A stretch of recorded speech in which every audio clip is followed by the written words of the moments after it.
Market Movers pekan pertama bulan Agustus 2020.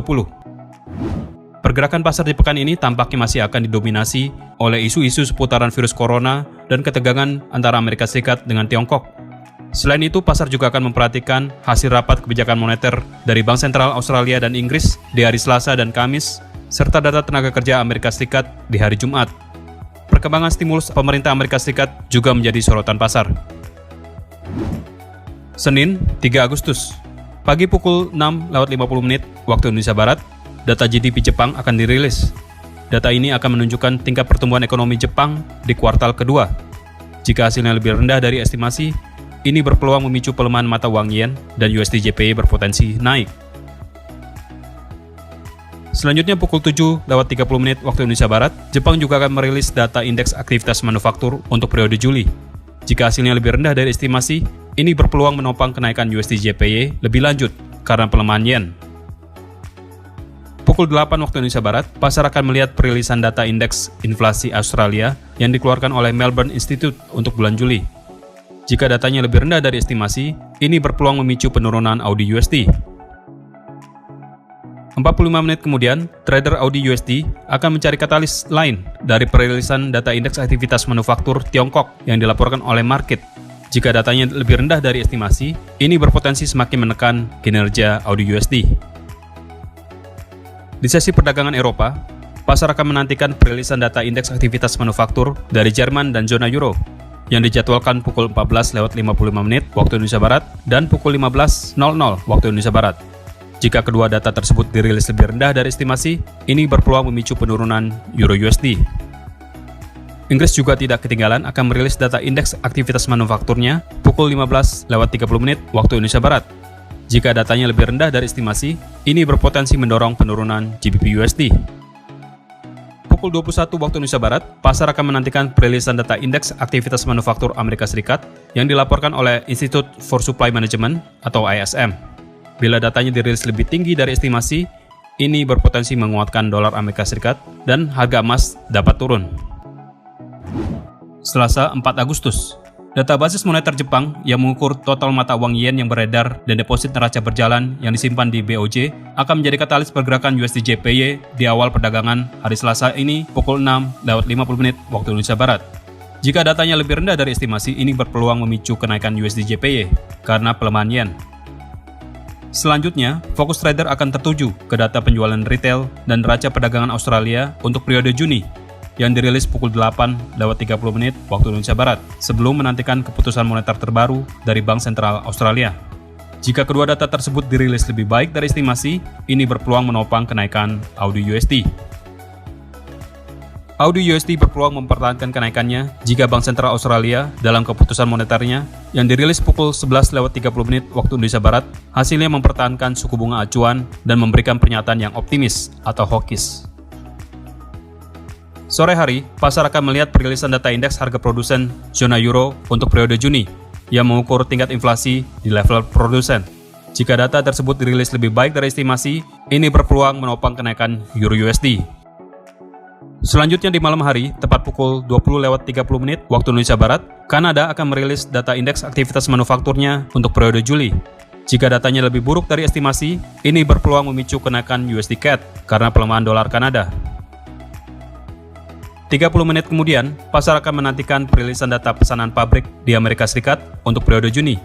Jika datanya menunjukkan hasil yang lebih tinggi dari estimasi, ini berpeluang memicu penurunan harga emas karena penguatan dolar Amerika Serikat.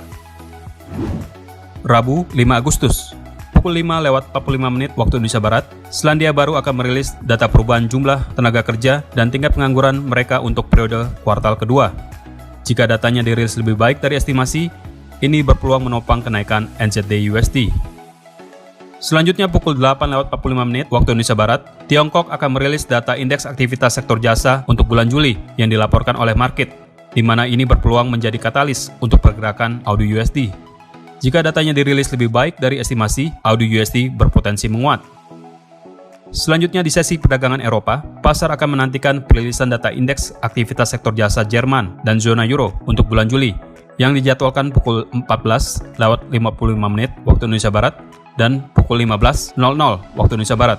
Jika kedua data tersebut dirilis lebih baik dari estimasi, ini berpotensi memicu penguatan Euro USD. Setelahnya, pukul 15:30 waktu Indonesia Barat, Inggris juga akan merilis data indeks aktivitas sektor jasa mereka untuk periode Juli. Jika hasilnya lebih tinggi dari estimasi, ini berpotensi memicu kenaikan GBP USD.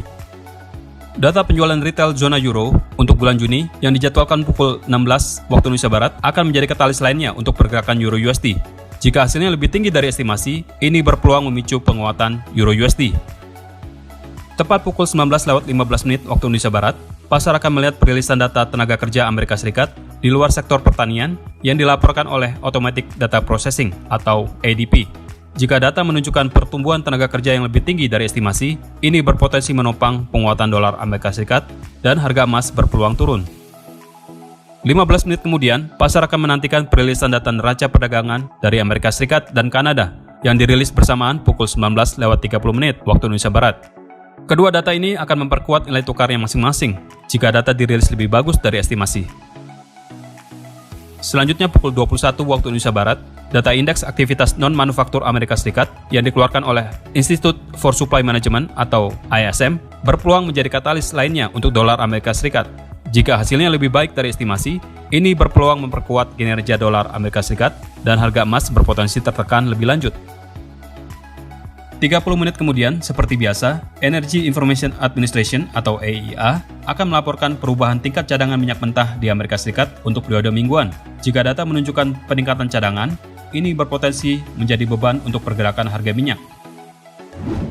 Kamis, 6 Agustus. Tepat pukul 10 waktu Indonesia Barat, Bank Sentral Selandia Baru akan merilis ekspektasi inflasi tingkat kuartalan untuk kuartal ketiga. Jika datanya lebih baik dari estimasi, ini berpeluang memicu kenaikan NZD USD. Pukul 13 waktu Indonesia Barat, Jerman akan merilis data pesanan pabrik untuk periode Juni. Jika datanya lebih buruk dari estimasi, ini berpeluang memicu penurunan Euro USD. Selanjutnya, perhatian trader GBP USD akan tertuju ke data indeks aktivitas konstruksi Inggris bulan Juli yang dirilis pukul 15:30 waktu Indonesia Barat. Jika datanya lebih buruk dari estimasi, ini berpeluang memicu penurunan GBP USD. Pukul 18 waktu Indonesia Barat, Bank Sentral Inggris akan merilis keputusan moneter terbaru mereka.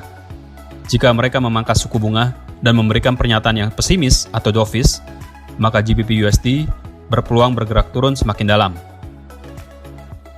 Malam harinya, tepat pukul 19:30 waktu Indonesia Barat, pasar akan menantikan perilisan data klaim tunjangan pengangguran Amerika Serikat yang dirilis secara reguler untuk setiap pekan.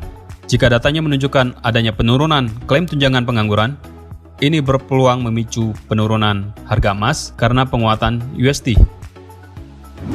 Jumat, 7 Agustus. Data belanja rumah tangga Jepang bulan Juni yang dirilis pukul 6:30 waktu Indonesia Barat akan menjadi katalis untuk pergerakan USD JPY di awal perdagangan hari ini. Jika datanya dirilis lebih buruk dari estimasi, ini berpeluang memicu pelemahan mata uang yen. USD JPY berpotensi naik. Selanjutnya pukul 8:30 waktu Indonesia Barat, pasar akan memperhatikan pernyataan kebijakan moneter dari Bank Sentral Australia mengenai kondisi ekonomi terkini Australia. Jika mereka memberikan pernyataan yang optimis, ini berpeluang menopang kenaikan Aussie USD. Siang harinya, tepat pukul 13 waktu Indonesia Barat, Jerman akan merilis data produksi industri dan neraca perdagangan untuk periode Juni. Jika kedua data tersebut dirilis lebih baik dari estimasi, ini berpeluang memicu kenaikan Euro USD. Selanjutnya pukul 14:30 waktu Indonesia Barat, data indeks harga rumah Inggris yang dirilis oleh Halifax Bank of Scotland akan menjadi penggerak bagi GBP USD. Jika datanya lebih baik dari estimasi, ini berpeluang memicu kenaikan GBP USD.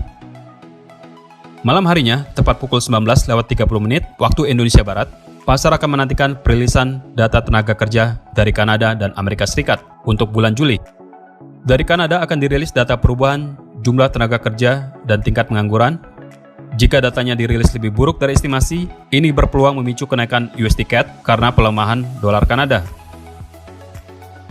Sementara dari Amerika Serikat akan dirilis data indeks upah rata-rata per jam, perubahan jumlah tenaga kerja di luar sektor pertanian, dan tingkat pengangguran.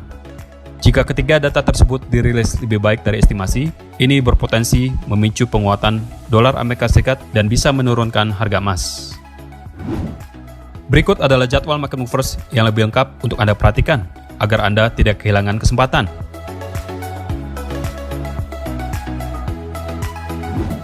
Segera manfaatkan peluang tradingnya. Untuk informasi lebih lanjut, silakan hubungi kontak person Anda di MEFX. Terima kasih dan sukses untuk trading Anda.